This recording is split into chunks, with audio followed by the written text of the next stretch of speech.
اپنا حصہ ڈال کے اس کے بعد اس کا ہم حصہ ہے، مطلب اس کو ہم بھی آن کرتے ہیں کہ یہ پروجیکٹ ہمارا بھی ہے. تو اس موقع پر سی ایم صاحب کو بلایا بھی گیا اور طے یہ تھا کہ انہوں نے تقریر بھی کرنی ہے، لیکن عین موقع پر وہاں یہ کہہ دیا گیا ہے کہ وقت کی قلت ہے اور تقریر جو ہے وہ نہیں ہو سکتی. تو میں سمجھتا ہوں یہ بھی زیادتی کی گئی.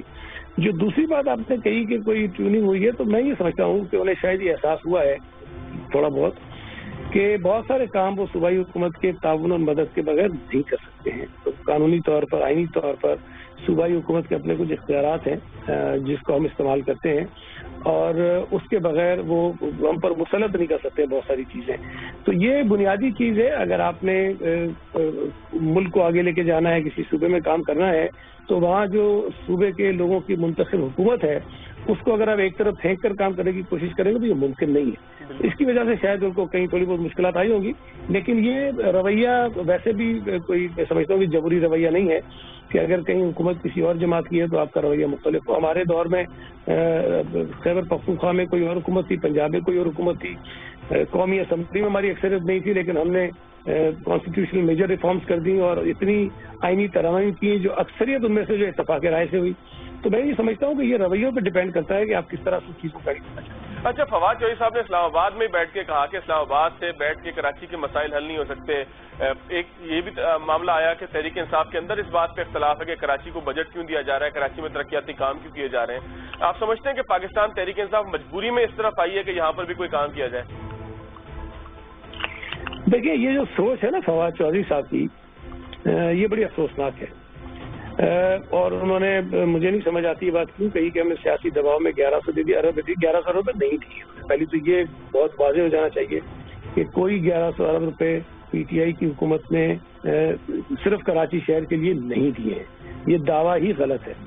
دوسری بات یہ ہے کہ اکثر ہمارے مخالف جو یہاں صوبہ سندھ میں ہیں، وہ خاص طور پہ ایم کے دوست ہیں، وہ یہ کہتے ہیں کہ جی کراچی شہر جو ہے وہ اتنا کنٹریبیوٹ کرتا ہے صوبہ سندھ کے ریونیوز کے اندر، اس لیے یہاں پر کام کچھ نہیں ہوتا.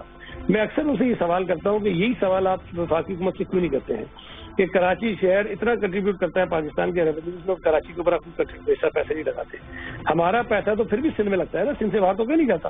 اور کراچی میں جتنا لگتا ہے میں یہ سمجھتا ہوں کہ ضرورت اس سے زیادہ ہے، لیکن ظاہر ہے کہ صوبائی حکومت کے وسائل اتنے نہیں ہیں کہ ہم کراچی کے جو میگا پروجیکٹس ہیں ہم اپنے وسائل سے پورے کر سکیں. تو فیڈرل گورنمنٹ کو یہاں لگانا چاہیے. تو یہ ایک بڑی عجیب سی بات ہے کہ جو شہر جو صوبہ بہت زیادہ کنٹریبیوٹ کرتا ہے ریونیو جنریشن میں، اس کے متعلق آپ کا رویہ یہ ہو کہ جی ہمارے یہاں اندر تشویش پائی جاتی ہے کہ وہاں پیسے کیوں لگائے جاتے ہیں. ایک تو لگائے نہیں گئے، اگر نہیں لگائے گئے تو یہ غلط بات ہے، آپ کو لگانے چاہیے. آپ کو 1100 نہیں 11,000 ارب روپے لگانے چاہیے، لیکن اس طرح کی سوچ نہیں رکھنی چاہیے. اچھا سعید غنی صاحب، ایک بڑا تھوڑا سا طویل سوال ہے لیکن وہ پوری کراچی کی ڈائنامک کے اوپر ہے. آپ خود کراچی کے بیٹے ہیں، ظاہر ہے یہیں سے آپ منتخب ہوئے ہیں. سرکولر ریلوے جو کراچی کی ہے اس کو اگر 3 حصوں میں تقسیم کیا جائے تو ایک حصہ ہے کہ جس کے اوپر ٹریک موجود ہے، وہ ٹریک پاکستان ریلوے کا ہے.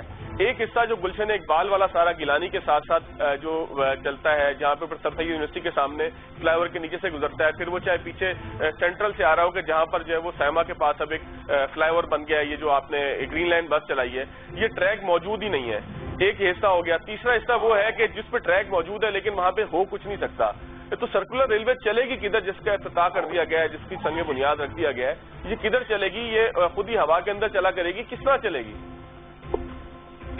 دیکھیے، میں نے تو جب وہ تقریب ہوئی تھی اس کے بعد یا شاید اگلے دن یا پتہ نہیں اسی دن میں نے بات کی تھی کہ میں خود سمجھ نہیں پایا کہ یہ جو افتتاح کیا گیا ہے، جس چیز کا سنگ بنیاد رکھا گیا ہے، اس کا مقصد کیا ہے.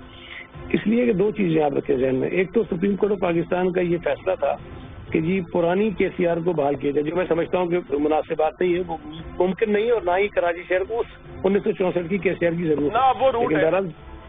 بہرحال اب سپریم کورٹ کا فیصلہ تھا، کوشش کی گئی، ہم سے بھی پیسے رکھوائے گئے بجٹ میں، ہم نے رکھ دی. عدالت کا فیصلہ تھا، مان نام پر لازم ہے، لیکن وہ نہیں ہو سکتا. اب یہ حکومت بھی اسی روٹ کو اس کے اوپر ایک گرے اسٹرکچر بنانا چاہتی ہے 21 ارب روپے خرچ کر کے. اور مجھے نہیں سمجھ آتی بات آج کل کے جدید زمانے میں کس طرح یہ ممکن ہے کہ آپ ایک فلائی اوورز بنا دیں، انڈر پاسز بنا دیں ٹرین کے لیے، اور بعد میں آپ کوئی کسی فرم کو یا کسی ملک کی بڑی کمپنی کو بلائیں اور کہیں کہ جی اس کے اوپر آپ ٹرین چلاؤ.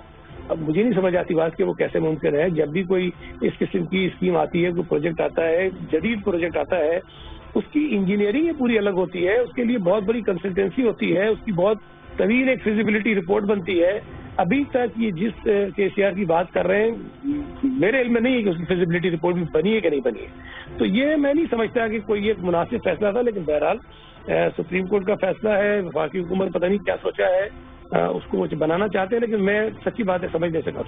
اچھا سعید غنی صاحب, میں ایک چھوٹا سا بریک لیتا ہوں, بریک کے بعد دوبارہ آؤں گا. KCR والا معاملہ بھی نپٹا نہیں ہے, بریک کے بعد میں دوبارہ تفصیل سے آپ سے اسی پہ بات کروں گا.